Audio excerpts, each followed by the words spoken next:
Welcome back. This week, our deep dive takes us to the fourth week of September 1939. A pivotal period in the early stages of World War II. Each day brought fresh challenges and losses, but also offered glimpses of defiance as the conflict engulfed Europe. And as its consequences began to reverberate across the globe, We'll examine these rapidly unfolding events day by day to gain a deeper understanding of this critical moment in history. a week that truly set the stage for the devastating global war to come. Let's begin our deep dive on Monday, September 18th, 1939, with the situation in Warsaw. The Polish capital, The city had been under siege by German forces for 10 days. enduring relentless bombardments from both the air and ground, The Luftwaffe targeted not only military installations, but also civilian areas, bridges, residential neighborhoods. and hospitals, This deliberate targeting of civilian infrastructure caused widespread terror. and resulted in heavy casualties, The civilian death toll in Warsaw had already surpassed 15,000. with thousands more wounded and suffering from the effects of the bombardments. Food and medical supplies were dwindling. And the city's infrastructure was crumbling. Despite these horrific conditions, the Polish defenders and the citizens of Warsaw remained determined to resist. They were prepared to fight for every inch of their city, inspired by a deep sense of patriotism. And a refusal to surrender to Nazi aggression. While the Polish resistance in Warsaw was inspiring, events elsewhere painted a bleak picture for Poland's hopes. We're repelling the German invasion. On September 18th, the city of Lublin fell to advancing German forces. Polish troops and civilians who had attempted to defend the city were simply overwhelmed. By the sheer size and firepower of the Wehrmacht. The fall of Lublin was a major blow to the Polish defense, It severed vital communication lines and supply routes in the east, making it increasingly difficult for Polish forces to coordinate their defense. or to receive reinforcements or essential supplies. The loss of Lublin also demonstrated the effectiveness of Germany's blitzkrieg strategy A tactic based on rapid movement, overwhelming force. and a disregard for traditional military boundaries. Adding to Poland's woes was the situation in Lwów, A city in eastern Poland, near the Soviet border, Polish forces defending Lwów found themselves in a perilous position. caught between the advancing German army from the west, And the Soviet army. which had invaded Poland from the east just 5 days earlier. On September 17th, This Soviet invasion sealed Poland's fate as the country now faced a two-front war. against two powerful and ruthless enemies. The Polish defenders in Lwów, outnumbered and outgunned, faced a desperate situation. Despite putting up a fierce resistance, They were forced to consider surrendering to the Soviet forces. believing it to be a less horrific fate than falling into the hands of the Nazis. During the surrender negotiations, Soviet commanders assured the Poles that civilian lives would be spared. If they laid down their arms, However, these promises would later be broken. as the brutal realities of Soviet occupation became apparent. The Soviet Union had its own ambitions in the region. And the occupation of eastern Poland would become a dark chapter in Polish history. Marked by repression, deportations, and mass executions. As the situation in Warsaw and Lwów deteriorated, a major battle was unfolding in southeastern Poland. Near the town of Tomaszow Lubelski, The Battle of Tomaszow Lubelski, which began on September 18th. involved over 30,000 of Polish troops. Supported by their remaining artillery and mechanized units. They faced a much larger German force equipped with tanks, armored vehicles, and air support. The fighting was fierce and bloody, with heavy casualties on both sides as the Polish forces attempted to delay the German advance. The Battle of Tomaszow Lubelski demonstrated the determination and resilience of the Polish army. Despite being outmatched in terms of equipment and firepower, Polish soldiers fought bravely against overwhelming odds inflicting casualties on the enemy. and demonstrating their tactical skills. However, the outcome of the battle was never in doubt. The German army's superior numbers and advanced weaponry ultimately proved decisive. And the Polish forces were gradually pushed back. While the Battle of Tomaszow Lubelski raged in the south, another strategically important city came under attack. From Soviet forces, Wilno. the Polish defenders in Wilno, outnumbered and facing a relentless barrage from Soviet artillery and tanks, utilized the city's fortifications. In an attempt to slow down the Soviet advance. Despite their courageous efforts, the Polish forces were facing an impossible task. They lacked the resources, reinforcements, and heavy weaponry necessary to withstand a prolonged siege, The fall of Wilno to the Soviets was another significant blow. further reducing their ability to resist the dual invasions. From Germany and the Soviet Union. The capture of Wilno also demonstrated the effectiveness of Soviet military tactics. which combined brute force with a willingness to exploit any weakness in the enemy's defenses. Further east, near the town of Kobry, a battle that had been raging for several days came to an end. On September 18th, Polish forces involved in the Battle of Kobry found themselves trapped, between the German army advancing from the west, and the Soviet army pushing from the east. facing the prospect of complete encirclement and annihilation, the Polish commanders made the difficult decision to withdraw their troops. Hoping to preserve their fighting capacity for future engagements? The Battle of Kobry highlighted the chaotic and unpredictable nature of the early stages of World War II.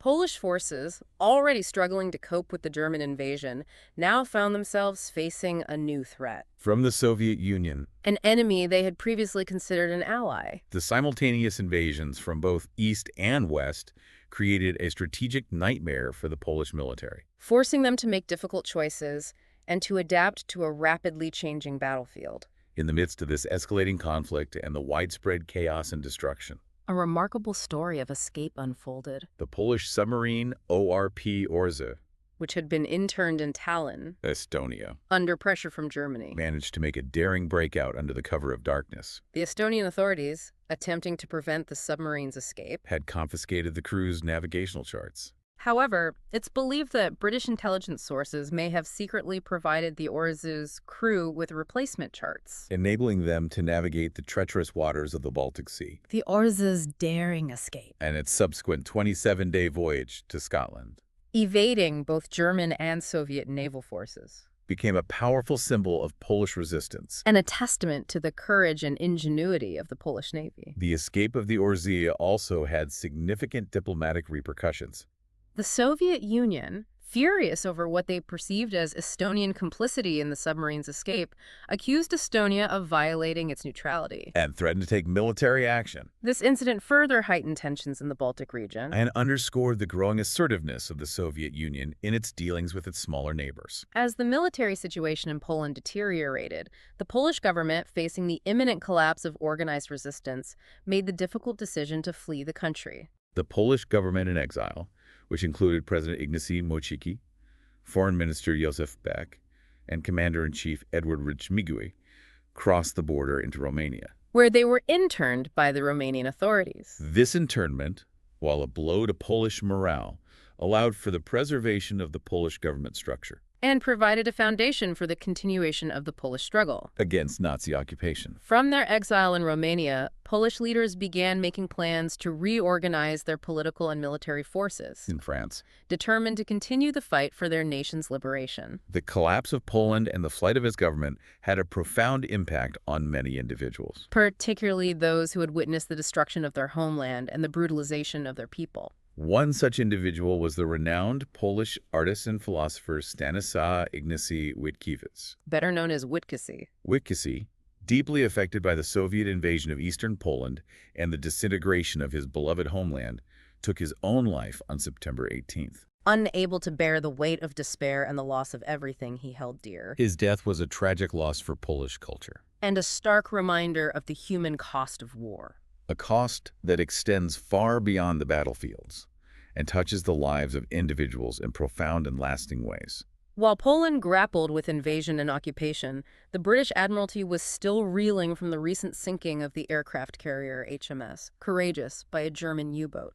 This loss, which claimed the lives of over 500 crew members, underscored the growing threat posed by German submarines. To Allied shipping and naval supremacy. The sinking of the Courageous prompted the British Admiralty to implement stricter protocols for convoys Groups of merchant ships sailing together under the protection of warships. and to expand their anti-submarine operations. The Battle of the Atlantic, a crucial campaign that would determine the outcome of the war, was already underway. And the stakes were high for both sides. As the war in Europe intensified, a new and unsettling dimension emerged.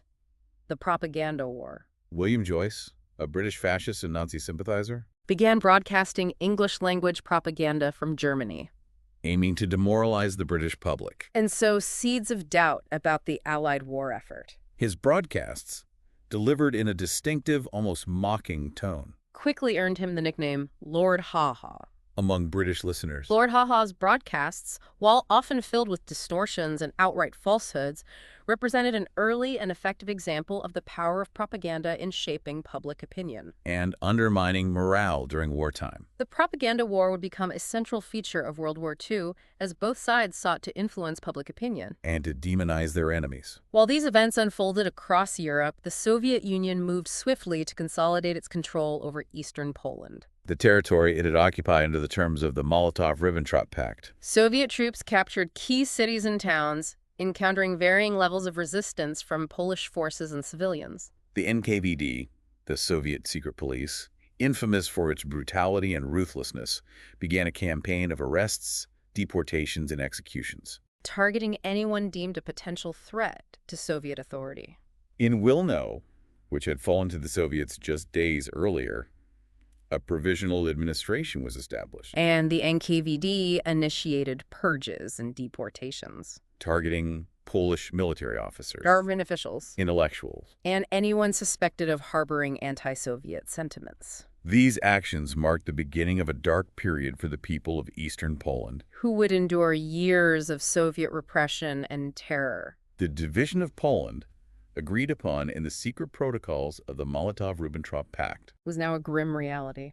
Germany and the Soviet Union, despite their ideological differences and mutual distrust, Had effectively collaborated in the destruction of Poland. carving up the country between them. However, this partnership was born of convenience and expediency. And it would prove to be short-lived. Behind the facade of cooperation, tensions were already simmering between these two totalitarian regimes. Each had its own ambitions in the region. And their conflicting interests would eventually lead to a breakdown in their alliance.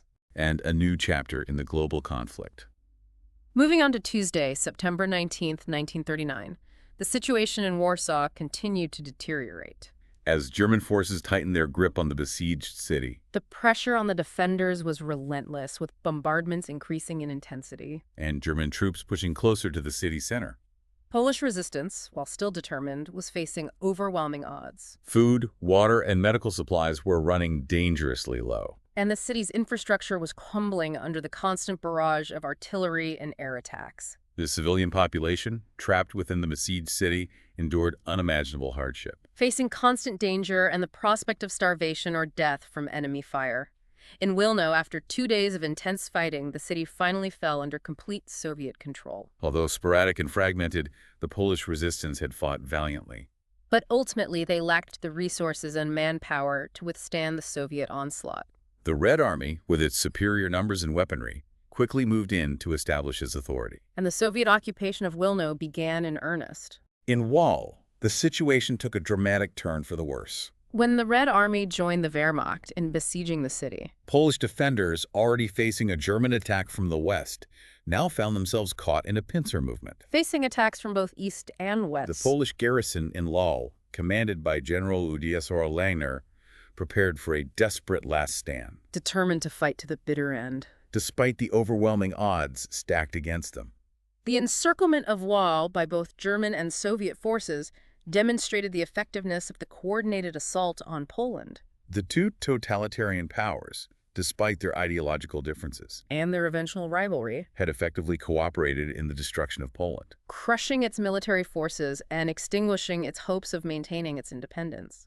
Further south, the Battle of Przemysł Lubelski continued to rage with unrelenting ferocity, Polish forces, trapped by the advancing German army, launched a series of counterattacks. in a desperate attempt to break through the encirclement and escape to the east. Despite their courage and determination, the Polish counterattacks were met with fierce resistance from the German forces. Who were determined to crush any remaining pockets of Polish resistance. The casualties mounted on both sides. As the Battle of Przemysł Lubelski turned into a bloody and brutal affair. The outcome of the battle was, however, inevitable. The German army, with its superior numbers, firepower, and air support, gradually wore down the Polish resistance, Inflicting heavy casualties. and forcing the Polish units to retreat further eastward. About 60 miles west of Warsaw, the Battle of the Bzura. One of the largest and most significant engagements of the entire Polish campaign. Came to a tragic end. On September 19th, The Polish counteroffensive which had initially shown some promise, inflicted heavy casualties on the German forces. was ultimately crushed by the overwhelming firepower and air superiority of the Wehrmacht. The Polish forces, Despite their initial successes, and their valiant efforts, were simply outmatched and outgunned. the defeat at the Battle of the Bzura was a devastating blow to the Polish army. Over 50,000 Polish soldiers were killed, wounded, or captured during the battle. Marking a turning point in the campaign. The destruction of several Polish armies at Bzura effectively ended any hopes of a successful Polish counteroffensive against the German invasion. Despite the series of defeats, And the increasingly desperate situation. there were still moments of Polish defiance and courage that shone through the darkness of the German invasion, One such example was the Battle of Walka-Waglowa, where Polish cavalry units demonstrating their skill and horsemanship. carried out a daring breakout operation. They managed to evade encirclement by the German forces, breaking through enemy lines and linking up with the defenders in Warsaw. Bringing with them much-needed reinforcements and supplies. This small victory, while insignificant in the grand scheme of the war, provided a glimmer of hope. And a testament to the enduring fighting spirit of the Polish soldiers. However, the good news was short-lived, The city of Lublin which had already been weakened by earlier fighting. finally fell to the German forces. On September 19th, This capture further restricted the Polish army's ability to coordinate its movements resupply its troops. and maintain a coherent defense against the German onslaught. The loss of Lublin marked another step towards the inevitable collapse of organized Polish resistance. On that same day, Adolf Hitler The leader of Nazi Germany and the architect of the invasion of Poland, made a triumphant entry into the former free city of Danzig. which had been annexed by Germany at the beginning of the war. In a speech to a cheering crowd of German citizens, Hitler denounced the Polish government, accusing them of warmongering and aggression, and he blamed Great Britain for prolonging the conflict. Hitler's speech, filled with nationalistic rhetoric and anti-Semitic vitriol, was a chilling reminder of his expansionist ambitions. And his determination to wage war against anyone who stood in his way, He vowed that Germany would not back down, even if the war lasted for years. demonstrating his unwavering commitment to achieving his goals, no matter the cost in human life and suffering. Meanwhile, news of the Polish submarine Orzew's escape from Tallinn reached the international media, Causing a stir in diplomatic circles. and fueling tensions between the Soviet Union and Estonia, The Soviets, suspicious of Estonian involvement in the submarine's escape, increased their pressure on the Estonian government, demanding an explanation. and threatening repercussions if Estonia was found to have violated its neutrality. Estonia, A small Baltic nation, caught between the competing interests of larger and more powerful neighbors. found itself in a precarious position. Fearing a Soviet invasion, the Estonian government began to bolster its coastal defenses and increase surveillance of foreign nationals within its borders. Seeking to appease the Soviet Union while maintaining its sovereignty and independence, on the naval front, German U-boat activity continued to escalate. As German submarines sought to disrupt Allied shipping and to weaken Britain's war effort, U-27 operating in the North Atlantic, sank the British steam trawler Rudyard Kipling. adding to the growing list of Allied shipping losses and highlighting the vulnerability of merchant vessels to submarine attacks. The British Admiralty, responding to this growing threat, Issued new directives aimed at strengthening convoy protection. but the U-boat threat was proving to be a persistent and deadly challenge. In Berlin, the German High Command, buoyed by the string of victories in Poland, Focused its efforts on consolidating its gains in the occupied territory. and preparing for the possibility of a wider conflict with the Western powers, Great Britain and France, who had declared war on Germany after the invasion of Poland, but had yet to engage in any significant military operations, the German leadership was confident in its military superiority. and believed that it could achieve a swift and decisive victory over the Western Allies, just as it had done against Poland. They underestimated, however, the resolve of the British and French people. And the industrial and military might of these two nations. While Germany reveled in its military triumphs, the British Parliament engaged in heated debates about how to respond to the Soviet invasion of eastern Poland. The Molotov-Ribbentrop Pact and the subsequent Soviet invasion had shocked and outraged many in Britain. Who saw it as a betrayal of Poland and a dangerous expansion of Soviet power in Eastern Europe. Some members of Parliament called for a formal condemnation of the Soviet actions. And a reassessment of Britain's relationship with the Soviet Union. Others, however, argued that it was more important to focus on bolstering Britain's defenses against potential German aggression. recognizing that Germany posed the most immediate and significant threat to British interests. The debate in Parliament reflected the complex and rapidly evolving situation in Europe. And the difficult choices facing British policymakers as they sought to navigate a dangerous and unpredictable New World Order. The situation for Poland continued to worsen on Wednesday, September 20th, 1939, As the Polish army suffered another major defeat. further eroding its ability to resist the German advance. After days of grueling combat, the Polish army, Krakow, Facing overwhelming odds, and dwindling supplies, was forced to surrender to the German forces at Tomaszow Lubelski. The surrender of an entire army group highlighted the dire situation facing the Polish military.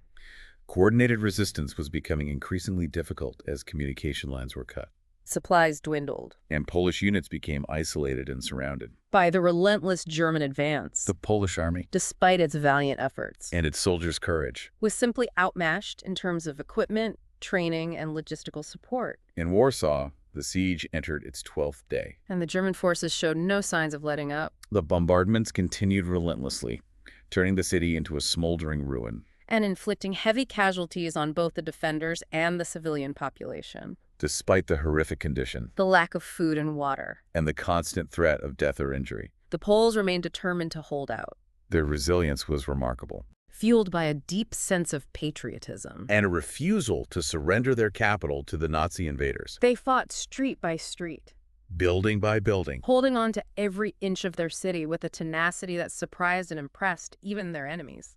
however, the situation in Warsaw was becoming increasingly untenable. The Polish defenders Despite their courage and determination. were facing overwhelming odds. Further north, following the capture of Kappa-Oksiska and Gdynia, German forces consolidated their control over the Polish coastline. effectively cutting off Poland's access to the Baltic Sea, This control gave Germany a strategic advantage, allowing them to control shipping lanes deploying naval forces. and restrict Poland's ability to receive supplies or reinforcements from its allies, The capture of the Polish coastline also freed up German troops for deployment elsewhere. allowing them to focus their efforts on the remaining pockets of Polish resistance. And to prepare for potential future operations against other targets. However, amidst the string of Polish defeats, And the seemingly unstoppable German advance. a small glimmer of hope emerged for the Allies. In a significant naval engagement, West of Scotland, British destroyers Fortune and Forester employing their superior sonar and anti-submarine tactics. managed to sink the German submarine U-27, This victory while a small one in the grand scheme of the war, provided a much-needed morale boost for the British public. and demonstrated the Royal Navy's ability to challenge German naval dominance. The sinking of the U-27 was a reminder that the Allies were not powerless against the German war machine. And that they possessed the capability to inflict losses on the enemy, both at sea and on land. However, the Battle of the Atlantic was far from over. And the U-boat threat would continue to pose a serious challenge to Allied shipping throughout the war. In Berlin, Hitler and his high command celebrated their recent military successes Particularly the surrender of Army Krakow, and the ongoing siege of Warsaw. which they believed was nearing its inevitable conclusion. However, they were also looking ahead. Planning for the potential escalation of the conflict with the Western powers, Great Britain and France, who had declared war on Germany after the invasion of Poland. but had yet to engage in any significant military operations. The German leadership was confident in its military superiority and believed that it could achieve a swift and decisive victory over the Western Allies. Just as it had done against Poland. They underestimated, however, the resolve of the British and French people. And the industrial and military might of these two nations. In London, the sinking of the U-27 was greeted with relief. And a sense of vindication. That reinforced public confidence in the Royal Navy's ability to protect British shipping, And to counter the German submarine threat. which had been causing significant anxiety among the British people, Parliamentary debates continued to focus on the worsening crisis in Poland. with many members expressing outrage over the German and Soviet aggression. And calling for more direct intervention to help the beleaguered nation. However, the British government, while committed to supporting Poland, Was hesitant to commit to a full-scale military intervention. recognizing the risks and potential costs of such a move. The British strategy at this stage of the war was focused on building up its military strength, strengthening its alliances. and preparing for a long and protracted conflict with Germany, The events of Wednesday, September 20th, while offering a glimmer of hope with the sinking of the U-27. ultimately reinforced the grim reality that the war in Europe was escalating rapidly. And the situation for Poland was becoming increasingly desperate. As we delve into the events of Thursday, September 21st, we see the conflict continuing on multiple fronts in Poland. With the Polish army desperately trying to hold back the German and Soviet advances. And to maintain some semblance of organized resistance, The Battle of Czyżniki began in southeastern Poland as retreating Polish forces engaged with the advancing Wehrmacht, attempting to slow down the German juggernaut. and to buy time for their comrades to regroup and reorganize. The Battle of Czyżniki was another example of the Polish army's determination to fight on. Despite being outnumbered Outgunned. and facing a relentless enemy. However, the strategic situation was dire. And the outcome of the battle was unlikely to alter the course of the war,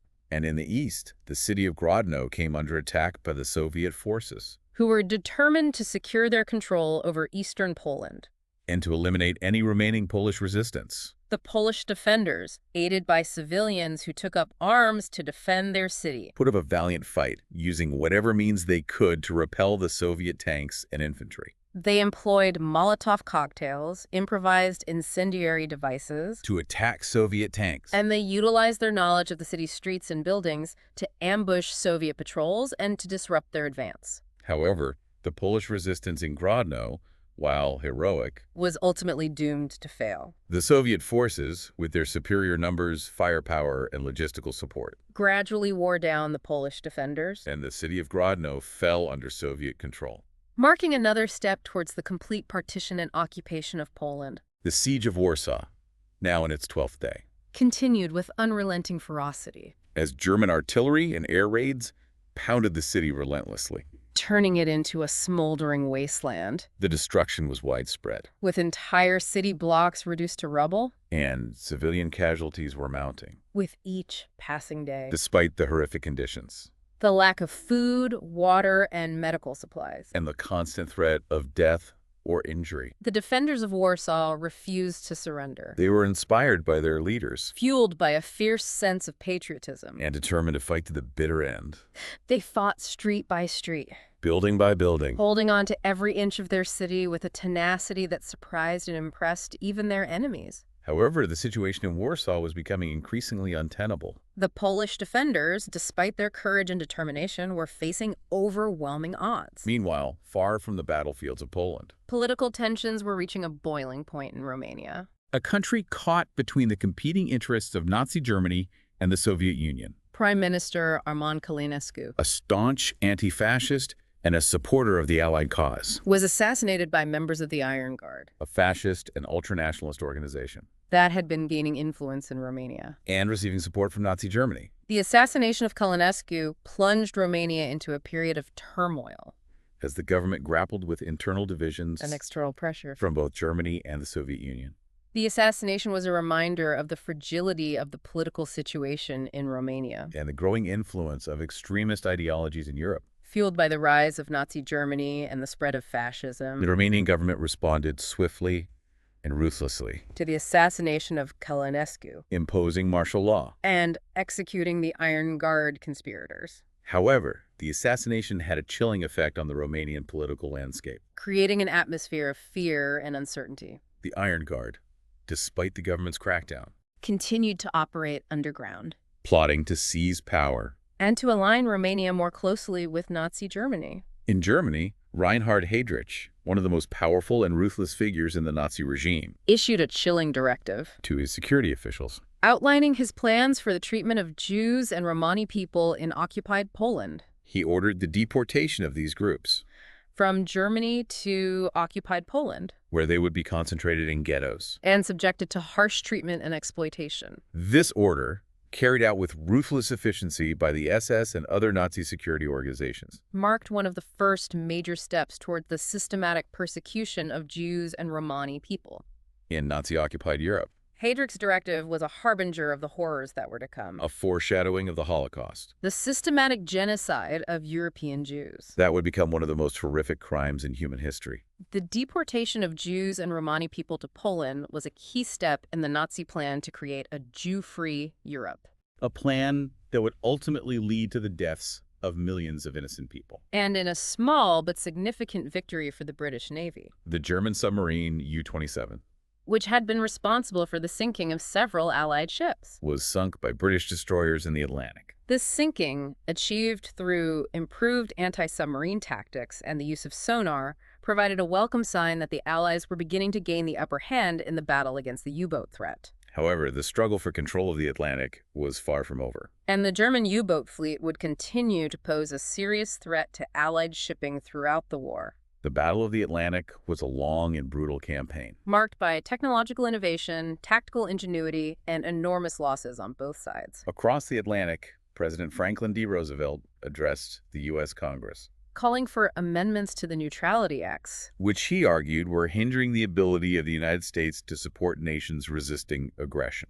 Roosevelt, deeply concerned by the events in Europe and the growing threat posed by Nazi Germany, believed that the United States could not afford to remain isolated from the conflict. He argued that the Neutrality Acts, which had been passed in the 1930s in an attempt to prevent the United States from being drawn into another European war, were outdated and counterproductive, as they effectively prevented the United States from providing material support to the victims of aggression. Roosevelt's speech marked a turning point in American foreign policy, signaling a growing willingness to become more involved in the European conflict and to take a more active role in opposing Nazi aggression. The events of September 1939, the invasion of Poland, the declaration of war by Great Britain and France, the division of Poland between Nazi Germany and the Soviet Union, and the escalating violence and brutality that marked the early stages of World War II, serve as a stark reminder of the fragility of peace and the devastating consequences of unchecked aggression and totalitarian ideologies.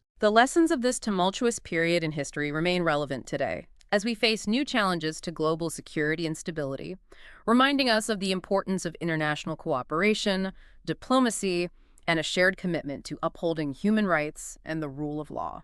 This week's deep dives into the fourth week of September 1939 has provided a glimpse into a pivotal moment in human history. A moment that shaped the course of the 20th century and continues to resonate in the 21st. It is our hope that by understanding the past, we can better navigate the present and work towards a future where the horrors of war are never repeated.